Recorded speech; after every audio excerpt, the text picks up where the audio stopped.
Hola, ¿qué tal? Mi nombre es Fabricio Dávalos. Bienvenidos a un nuevo tema de la materia de simulación y optimización de procesos. El tema para el día de hoy viene a ser búsqueda de raíz. Pero antes de adentrar un poco en este tema, vamos a ver un pequeño preámbulo de lo que viene a ser el tema anterior, matriz de existencia, junto a un concepto de procesos iterativos. Anteriormente habíamos visto la anterior unidad, matriz de existencia.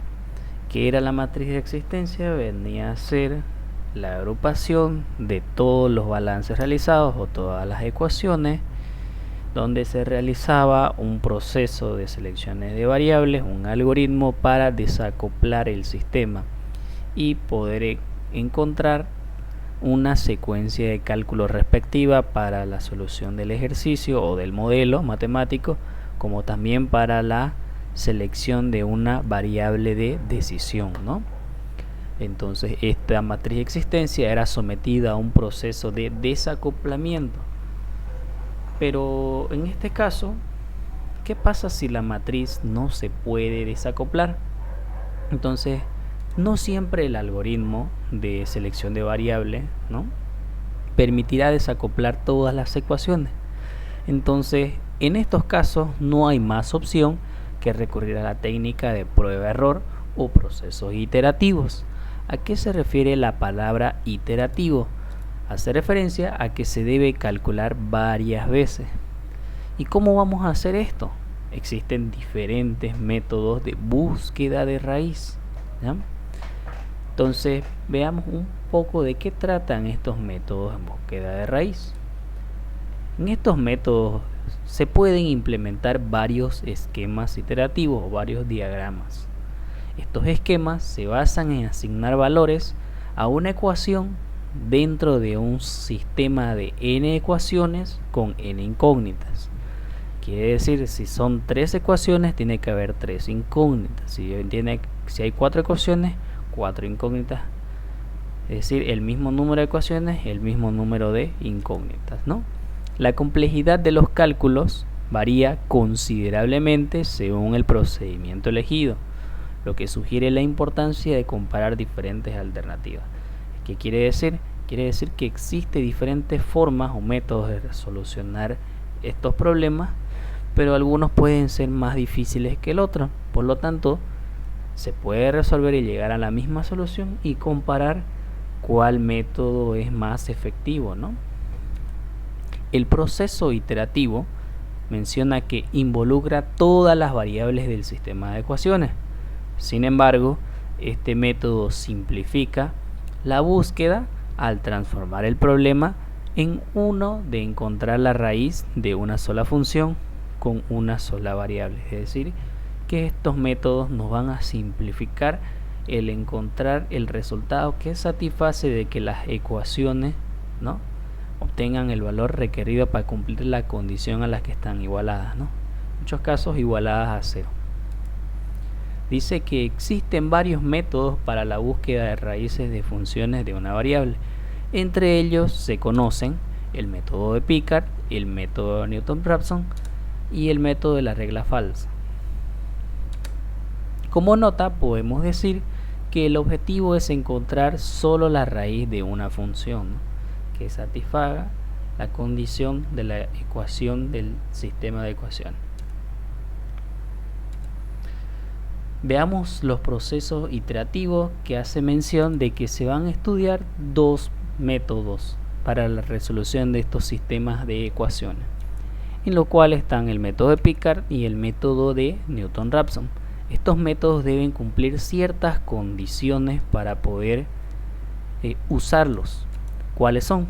Para poder utilizar cualquiera de los procesos, el resultado del análisis de grados de libertad debe ser igual a 0. Es decir, no existe una variable de decisión o una base de cálculo como en los temas anteriores. Generalmente se utilizan estos métodos cuando la matriz del proceso es acoplada. ¿Qué quiere decir acoplada? Recordemos, quiere decir que existe un número 1 por encima de la diagonal principal de la matriz. Entonces, eso nos indica que es un sistema acoplado. Entonces, estos procesos o estos temas de ejercicios correspondientes a los procesos iterativos son matrices acopladas y no pueden desacoplarse por ninguno de los anteriores métodos, lo que corresponde a realizar el método de Picard o el método de Newton-Raphson. La idea de utilizar estas herramientas es para utilizarlo mediante la simulación de un programa, por ejemplo el Excel, el MATLAB, el Python, entre otros programas que son también conocidos. Para entender un poco más de lo que vienen a ser los procesos iterativos, vamos a verlo detallado en un ejemplo, el cual dice: en un reactor tanque agitado continuo se desarrollan las siguientes reacciones en estado estacionario. Podemos observar un reactor donde nos indica que tiene una entrada denominada flujo 1 bajo una concentración de A inicial, otra entrada bajo un flujo 2, concentración de B inicial, y una salida del reactor denominada con diferentes variables: flujo de salida, concentración de A a la salida, concentración de B a la salida, concentración de C a la salida y concentración de E a la salida. Nos proporciona también los datos: el flujo 1, el flujo 2, el flujo de salida, que está dada por la sumatoria de ambos flujos de entrada, las concentraciones de A y de B en un inicio, la concentración de E final o a la salida, y dos constantes cinéticas. Nos proporciona también dos reacciones, ¿no? La reacción 1, que está dada por que A reacciona con 2B y produce C bajo una constante cinética K1, y nos da una velocidad de reacción o tasa de reacción. Una segunda ecuación donde nos dice que A más A produce bajo una constante cinética K2 y una velocidad de reacción. También nos da una condición. Nos dice que la condición es de que la concentración de B inicial es mayor a la concentración de A inicial con 1. Ese solamente es el esquema del ejercicio. Sigamos con la lectura. Nos indica que como inciso A debemos describir las hipótesis adecuadas o efectuadas, realizar los balances correspondientes y hallar los grados de libertad del sistema. Inciso C, resolver mediante un método de búsqueda de raíz, por el método de Picard en Excel y por el método de Newton-Raphson en MATLAB. Para ello vamos primero por las hipótesis, que es la parte más fácil del ejercicio, es decir, las consideraciones que debemos establecer para que el modelo matemático y la resolución del ejercicio se cumplan a cabalidad y de una manera más sencilla. Primeramente, hemos puesto que se va a considerar que el reactor opera en estado estacionario. ¿Por qué? Para que las variables no cambien en función del tiempo, lo cual facilita al modelista en los respectivos cálculos a realizar para los balances. Cabe recalcar que en los métodos de búsqueda de raíz todos los ejercicios se trabaja en estado estacionario. Otra hipótesis, podemos considerar un reactor isotérmico. ¿Por qué reactor isotérmico? Que trabaja a temperatura constante, sí, y esto para no afectar a los valores de las constantes de velocidad. De igual forma, el reactor isotérmico hace referencia a que no se va a realizar un balance de energía, por lo cual no consideramos un balance de energía y facilita los cálculos. Reactor ideal tanque agitado hace mención al tipo de reactor que se está estudiando. Reacciones de tipo elemental. ¿Por qué? Vemos acá que nos está dando dos velocidades de reacción. La primera vemos que es igual a K1 por la concentración de A por la concentración de B al cuadrado, lo cual vemos que los órdenes parciales coinciden con la estequiometría. Por lo tanto, la velocidad de reacción al coincidir con la estequiometría hace referencia a que es una reacción de tipo elemental. Lo mismo con la reacción 2 con su velocidad de reacción 2, igual a K2 por la concentración de A al cuadrado. Cabe recalcar que A más A me da 2A, por lo tanto el 2 de exponente, reacción elemental. Propiedades físicas constantes hace referencia especialmente a lo que es la densidad. Como estamos trabajando aquí con términos de flujo volumétrico, cabe recalcar, entonces al tener un flujo volumétrico con propiedades físicas constantes, se da aquí lo que viene a ser que el flujo de salida va a ser igual a la sumatoria de los flujos de entrada. Entonces esta propiedad de físicas constantes ayuda a cumplir la condición del dato que nos proporciona el ejercicio. ¿Por dónde empezamos a resolver el ejercicio? Primeramente hay que determinar el componente base, porque tenemos dos reactivos, A y B. Hay que ver con cuál de ellos o a partir de cuál se van a realizar los diferentes cálculos para la resolución del ejercicio. Entonces, nosotros ya sabemos cómo determinar el componente base por materias anteriores, como ser diseño de reactores ideales. Entonces, hay que determinar ello. Pero hay que considerar también esta condición. La concentración de B inicial es mayor que la concentración de A inicial con 1. Entonces, suponiendo, ¿qué quiere decir? Valores. Démonos valores ya que no nos dan. Si la concentración de A inicial es 5, por tanto, o entonces, ¿cuánto va a ser la concentración de B inicial? Va a ser 6, ¿no? Mayor con 1. Démonos un valor de la concentración de A inicial igual a 7, por tanto, la concentración de B inicial va a ser 8. Entonces, para determinar el componente base, hay que ir por los reactivos, A y B en este caso. Para A, ¿cómo vamos a ver si es el componente base? Hay que tomar la concentración de A inicial y dividirla entre el coeficiente estequiométrico. ¿Cuál de los dos? La primera reacción, porque es la reacción principal en la que está involucrada A y B, ¿no? Entonces tenemos eso por ese lado. Y para B vendría a ser lo mismo, concentración de B inicial sobre el coeficiente estequiométrico B. Dividimos. ¿Qué valores no tenemos? Agarremos lo que estamos suponiendo para ver que sí cumple las condiciones que vamos a ver un poquito más adelante. 5 dividido entre 1.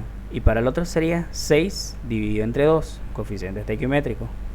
Entonces aquí me da 5 y aquí me da 3. ¿El componente cuál es? El componente base viene a ser el menor, el componente B, 3. Pero ¿será que siempre va a ser B? Puede cambiar. Veamos con otros valores. Vamos con los valores de acá abajo de 7 y 8. Las mismas ecuaciones o fórmulas y reemplazamos los datos. 7 sobre 1 y 8 sobre 2. Realizando las divisiones tenemos que el componente base es el menor, que es B.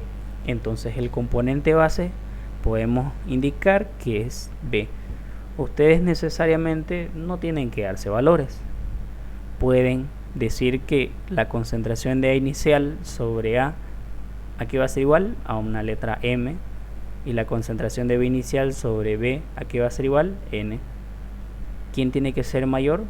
Pues mayor va a ser M, ¿no? ¿Y quién va a ser menor? N, ¿no? El menor es el componente base, ¿no? B. Para no estar dándose valores. De cualquier forma es lo mismo.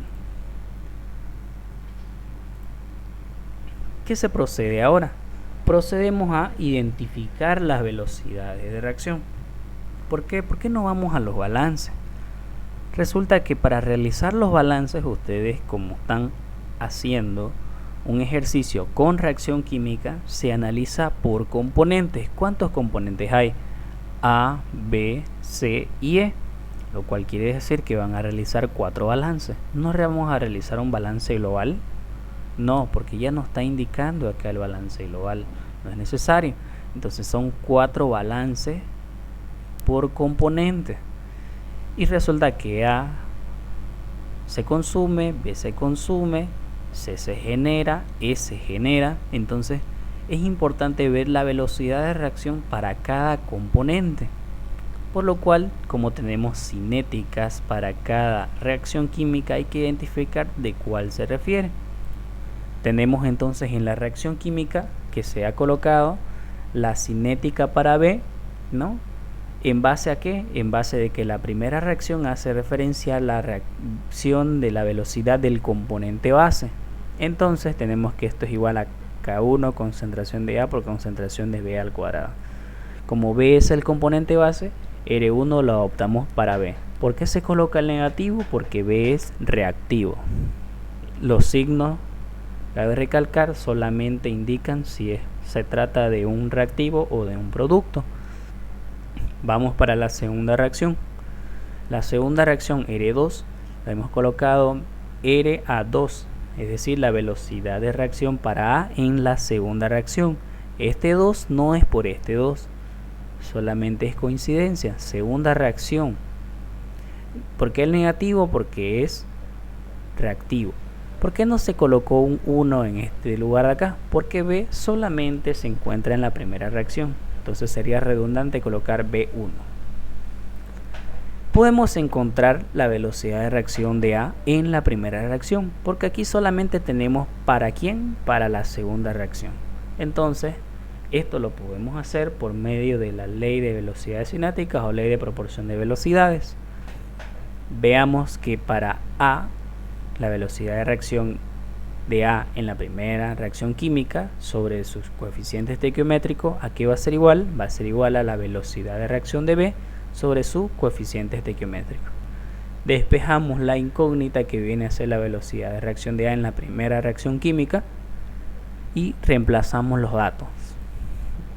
Entonces esto es lo mismo que se veía en diseño de reactores ideales del arreglo estequiométrico, simplemente ello. Un mol de A reacciona con 2 moles de B, ¿no? Entonces, o al revés, 2 moles de B reaccionan con un mol de A, 2 moles de B reaccionan con un mol de A. Arriba, velocidad de A. Listo. Vamos por el siguiente. Dice que debemos encontrar la velocidad global de reacción para el componente A. ¿Por qué una velocidad global? Porque A está involucrado en 2 reacciones químicas, primera reacción y segunda reacción. Entonces, como son reacciones en paralelo, se suman. Vemos que la velocidad de reacción global de A va a ser igual a la velocidad de reacción de A en la primera reacción química más la cinética o la velocidad de reacción en la segunda reacción química, ¿no? Entonces se realiza lo que viene a ser la sumatoria de las velocidades. Alguno dirá más con menos, no. Este signo solamente indica de que es reactivo, no es un signo aritmético.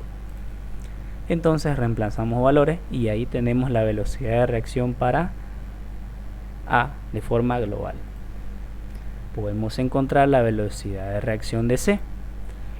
Entonces vemos dónde está C en la primera reacción química, ¿no? Entonces podemos relacionar A con C o B con C de cualquier forma. En mi caso he decidido relacionar C con B. Despejo la cinética de C y reemplazo los valores, ¿no? Y como veo, se puede decir que 2 moles de B producen 1 mol de C. 2 moles de B producen 1 mol de C, ¿no? El arreglo estequiométrico que se hacía anteriormente. Ustedes lo pueden hacer más directo y aquí está paso a paso. Nos vamos por último para encontrar la cinética o la velocidad de reacción de E. ¿Dónde está? En la segunda reacción química. Recordemos que A más A me da 2A, ¿no? Entonces, vemos acá que otro coeficiente estequiométrico, aquí es 2A y aquí es 1A, ¿no? Entonces, despejamos lo que viene a ser la cinética para E y reemplazamos valores. Entonces, tenemos un medio K2 por la concentración de A al cuadrado. Ya tenemos la cinética para E. Entonces, toca realizar los balances correspondientes. Ustedes podrían irse por el análisis de grados de libertad. También no existe un orden establecido. Si ustedes quieren, pueden irse por el análisis de grado de libertad y luego los balances, o los balances y luego el análisis de grado de libertad. En este caso estamos siguiendo lo que viene a ser el procedimiento de la orden del modelo de examen. Entonces vamos por componentes, porque es un ejercicio con reacción química. Para el componente A, que podemos decir, se sigue la ecuación general de la energía o de la materia, o ecuación de Lavoisier. Entrada menos salida más generación menos consumo igual a acumulación. A entra, sí, en el flujo 1. En el flujo 2 no entra. Sale, sí, el flujo de salida. Se genera, no, se consume. Entonces hay que anular el término de generación. ¿Hay acumulación? No, porque en las hipótesis está estado estacionario. Se va. Me queda entrada menos salida menos consumo igual a 0.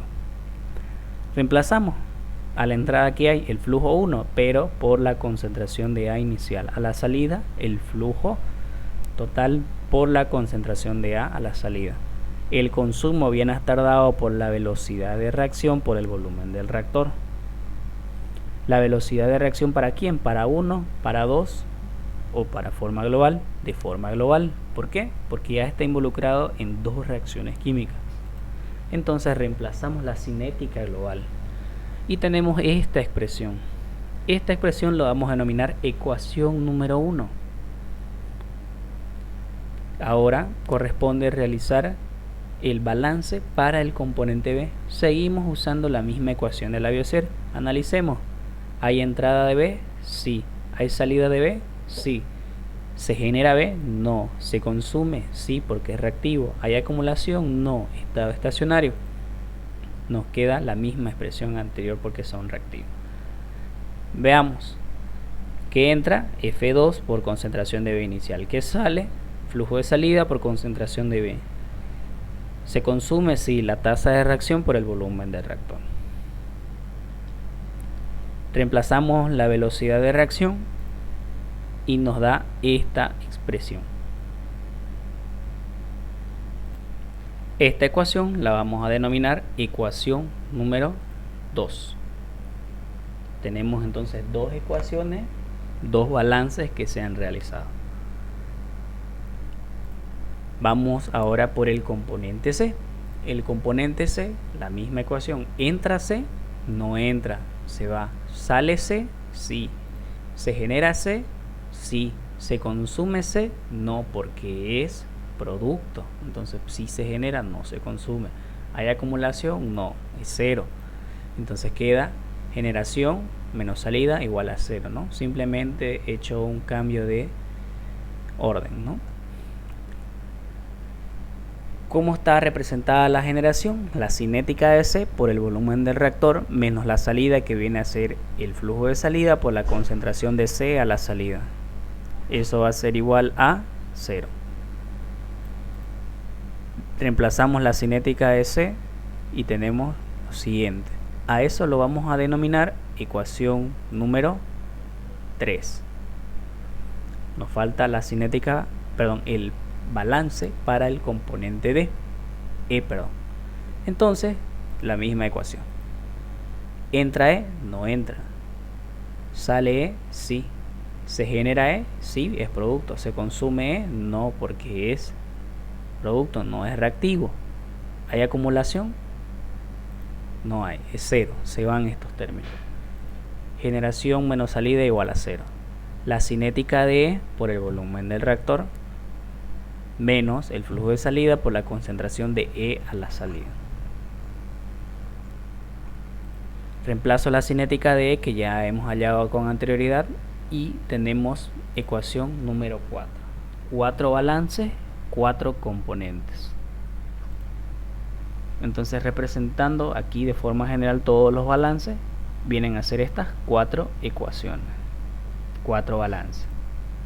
Para realizar aquí ya el análisis de grados de libertad, viene a estar dado por la ecuación de número de incógnitas menos número de balances independientes o número de componentes.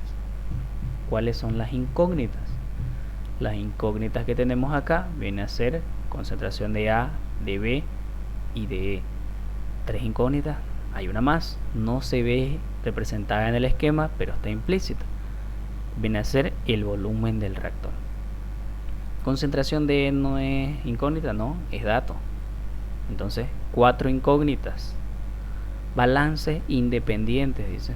¿Cuántos componentes hay en la reacción química? 1, 2, 3, 4. Pero aquí hay A, pero se repite, solamente se toma una vez en cuenta. Entonces, 4 componentes. 4 balances independientes, 4 ecuaciones, ¿no? Entonces reemplazamos y eso nos da 0. ¿Qué quiere decir eso? Solución única. No es necesaria una variable de decisión o una base de cálculo, lo cual indica que hay una condición que sí se cumple para los procesos iterativos. Entonces podemos seguir en el desarrollo del ejercicio.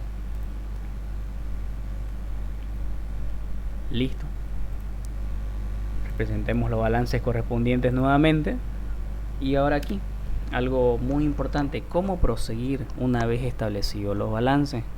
¿Cómo sé cuál es el punto de partida?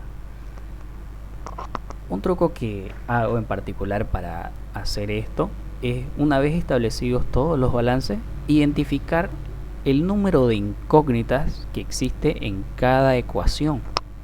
Entonces vemos que las incógnitas aquí están: concentración de A, de B, de C y de B. Aquí se repite varias veces concentración de A. ¿Se cuenta otra vez como incógnita? No, solamente una vez. Concentración de A, concentración de B y el volumen del reactor. Aquí vemos que está concentración de B, concentración de A y el volumen del reactor. Por aquí está concentración de A, de B, volumen del reactor, concentración de C. Por aquí está concentración de A, volumen del reactor y listo, 2. Entonces, si identificamos, aquí hay 3 incógnitas en la primera ecuación, en la segunda ecuación 3 incógnitas, en la tercera ecuación 4 incógnitas y en la cuarta ecuación 2 incógnitas. Eso por inicio para poder proseguir con el ejercicio. Les va a ayudar muchísimo. Entonces, una vez identificadas las incógnitas entre cada ecuación, buscamos la que tiene menor cantidad. Siempre va a ser la que tenga 2. Entonces vemos método de búsqueda de raíz y Picard-Newton-Raphson.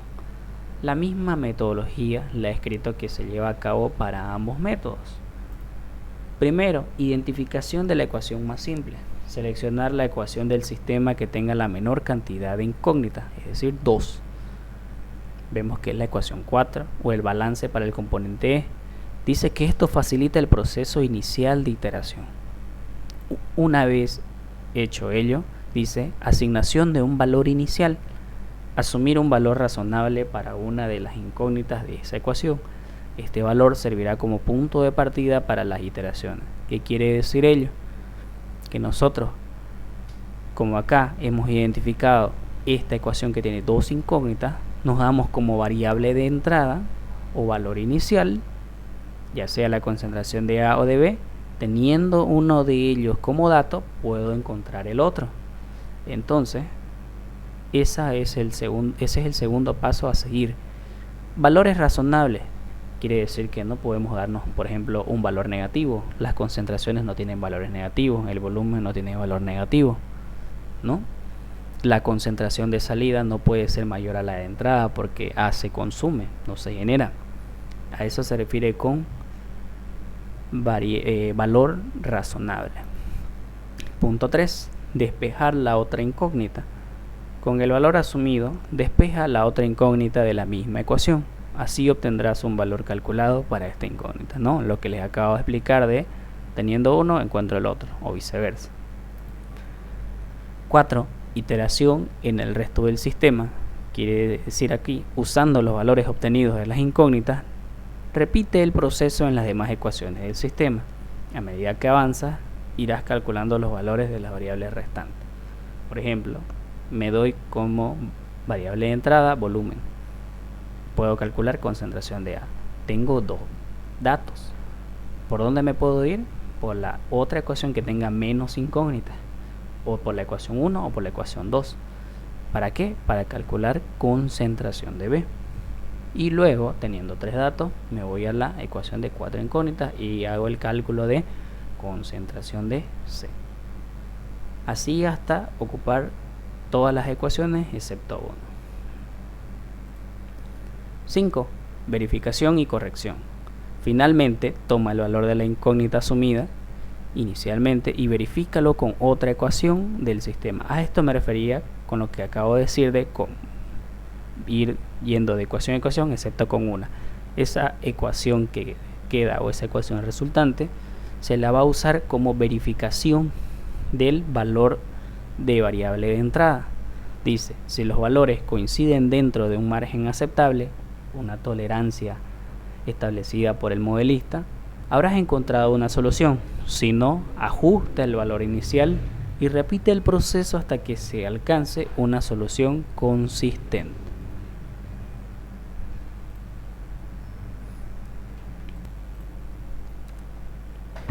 Siguiendo con la resolución del ejercicio, entonces, he copiado esto por temas didácticos para que lo puedan ver y vamos con el primer método, dice, de resolución, el método de Picard.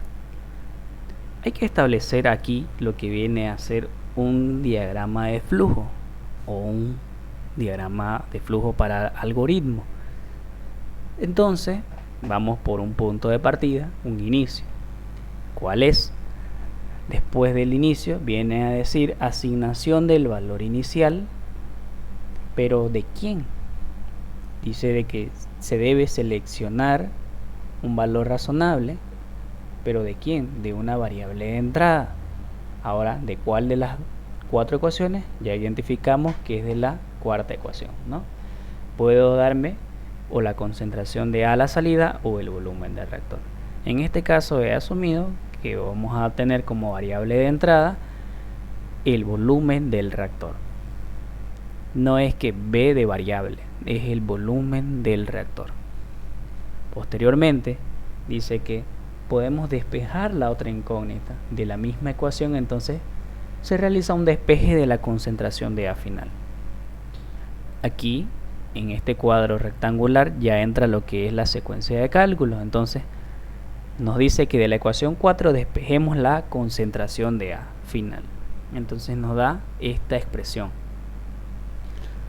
Teniendo estas dos variables ya como dato, debemos escoger una de las 3 ecuaciones, la que tenga menos incógnitas, viene a ser la 1 o la 2.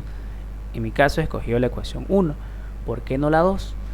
Al tener concentración de B como incógnita, pero veo que aquí se repite al cuadrado y aquí elevado a la 1, forma una expresión cuadrática, lo cual quiere decir que debemos utilizar la ecuación general o algún método de factorización para despejar, lo cual dificulta los cálculos para el modelista. Entonces, preferible es que nos vayamos a la ecuación 1. Al tener solamente la expresión al cuadrado, se despeja y se expresa en forma de raíz, como ven en la siguiente expresión.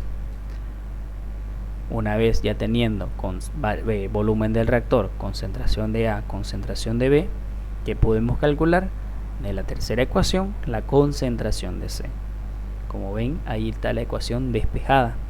Hemos usado la ecuación 1, la ecuación 4 y la ecuación 3.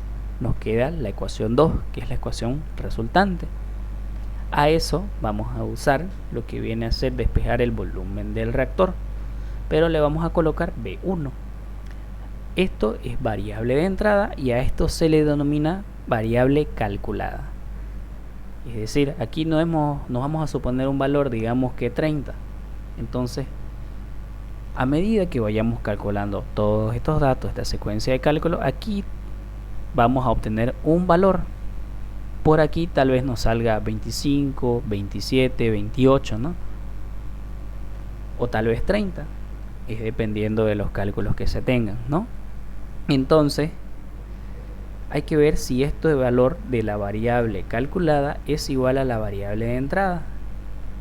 Entonces, proseguimos con el paso de verificación. Entonces, para el paso de verificación existe lo que es calcular primeramente la diferencia. ¿Entre quién? Entre la variable de entrada y la variable calculada. Si estos datos de variable de entrada y variable calculada, la diferencia nos da 0, significa que no hay error o el error es mínimo. Pero eso recién se va a corroborar mediante el algoritmo de resolución en Excel o en MATLAB. Se puede realizar también de forma manual, pero eso ya toma más tiempo.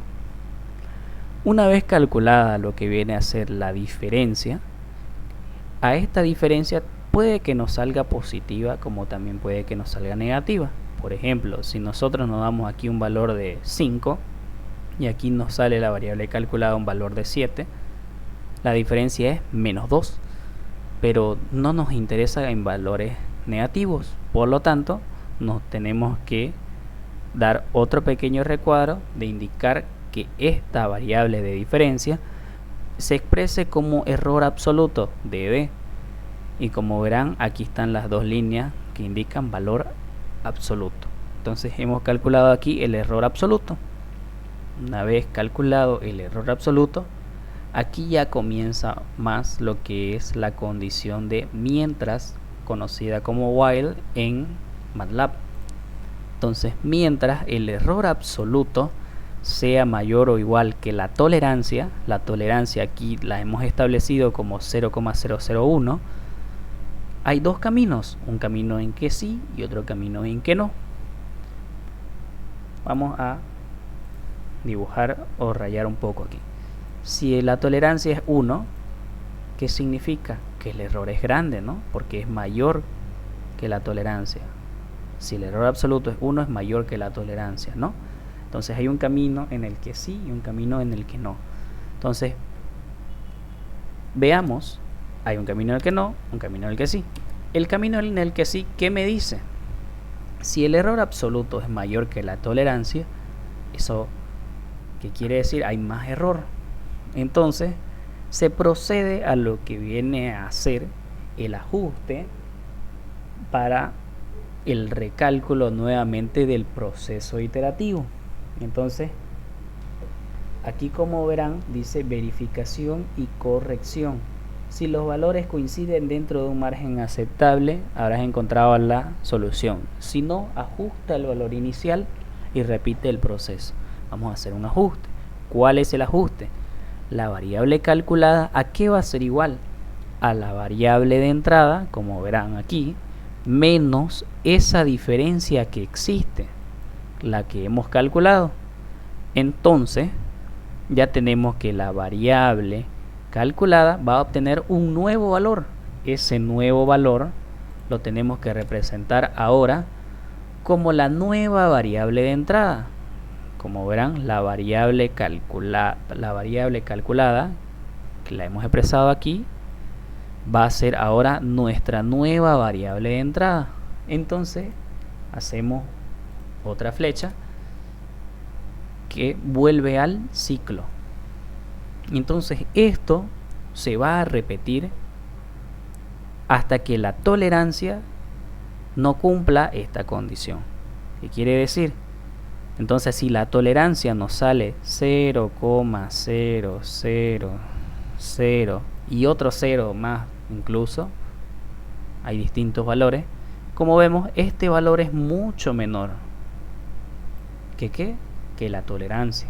Por lo tanto, el error absoluto podemos decir es mayor que la tolerancia. No, el error absoluto es mínimo, la tolerancia es más alta. Entonces, ¿qué quiere decir ahí? Que ahí termina el ciclo iterativo, el proceso. Y eso viene a ser el método de Picard. Veamos ahora el método de Newton-Raphson. El método de Newton-Raphson sigue la misma secuencia. Pongamos inicio, variable de entrada, la secuencia de cálculo, se repite todo de forma idéntica. La diferencia viene a estar dada igual, la variable de entrada menos la variable calculada, ¿no? Se hace también el error absoluto y se hace la misma condición del mientras. Mientras el error absoluto sea mayor o igual a la tolerancia, hay dos caminos. Un camino en el que no cumple y un camino en el que sí cumple. Aquí es donde cambia un poco lo que viene a ser en el método de Newton-Raphson. En el método de Newton-Raphson se usa lo que viene a ser la derivada.